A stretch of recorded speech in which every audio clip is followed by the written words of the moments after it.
If there is one thing this president likes to do, it's make a deal. So he's put on that hat.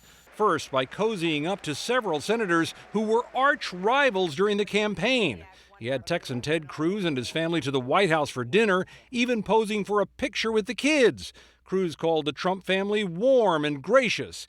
This is, of course, the same Ted Cruz whose father, Trump asserted, was somehow connected to the assassination of President John Kennedy. The House bill that's been put forward is Obamacare Light.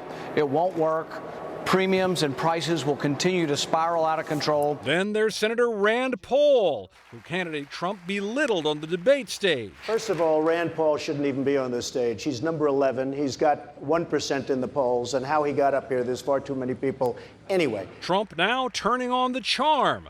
The president reached out to the Kentucky senator over his continuing opposition to the health care overhaul and later tweeted, "I feel sure that my friend Rand Paul will come along." And campaign archenemy Senator Lindsey Graham has gotten the treatment too. Trump met with Graham, cautioning the president against giving in too much to congressional pressure. And if members have ideas, we want to hear them, want them to be part of it. This isn't getting jammed through. Some Republican stalwarts are trying to help the president's plan along. The time is here. The time is now. This is the moment. And this is the closest this will ever happen. But the president continues taking a very active role himself, trying to close the deal, inviting members of the Congressional Freedom Caucus to bowl at the White House, even as many of them have suggested his plan is a gutter ball.